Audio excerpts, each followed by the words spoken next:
తెలంగాణ కీర్తి కిరీటంలో మరో అద్భుతం ఆవిష్కృతం కాబోతోంది. ప్రపంచ పటంలో హైదరాబాద్ రూపురేఖలు మార్చేలా రాబోయే తరాలకు గమ్యస్థానంగా ఫ్యూచర్ సిటీ శరవేగంగా రూపుదిద్దుకుంటోంది. కేవలం ఇటుకలు సిమెంటుతో కట్టే నగరం కాదు, ఇది పర్యావరణంతో మమేకమయ్యే ఒక సజీవ నగరం. భారతదేశానికే తలమానికం, భావితరాలకు భవ్య నగరం. దక్షిణ హైదరాబాద్ వేదికగా 765 చదరపు కిలోమీటర్ల భారీ విస్తీర్ణంలో రాష్ట్ర ప్రభుత్వం ఫ్యూచర్ సిటీని ప్రతిష్టాత్మకంగా నిర్మిస్తోంది. మే, జూన్ మాసాల్లో ఈ ప్రాంతం అభివృద్ధి పనులతో హోరెత్తనుంది. Future city development authority FCDA నూతన భవనం ముస్తాబైంది. ముఖ్యమంత్రి రేవంత్ అన్న చేతుల మీదుగా ఈ నెలాఖరులోనే ఇది ప్రారంభం కానుంది. ఇప్పటికే పోలీస్ కమిషనరేట్ భవనానికి భూమి పూజ పూర్తి చేసుకున్న ప్రభుత్వం భద్రతకు పెద్దపీట వేస్తోంది. జూన్ 2వ తేదీ తెలంగాణ ఆవిర్భావ దినోత్సవ కానుకగా పలు డేటా సెంటర్లు, లైఫ్ సైన్సెస్ కంపెనీలకు ముఖ్యమంత్రి రేవంత్ అన్న శంకుస్థాపన చేయనున్నారు. ఈ నగరం ప్రత్యేకం, ఎందుకంటే ఇది దేశంలోనే మొదటి net zero green field smart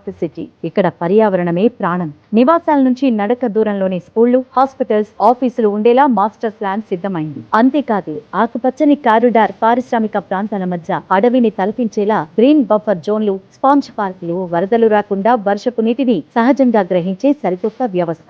నీటి పునర్వినియోగం, జీరో లిక్విడ్ డిశ్చార్జ్ లక్ష్యంతో నీటి కొరత లేని నగరంగా ఇది నిలవబోతోంది. అదేవిధంగా యువత కలల సాకారానికి కేర్ ఆఫ్ అడ్రస్ కాబోతోంది యంగ్ ఇండియా స్కిల్స్ యూనివర్సిటీ.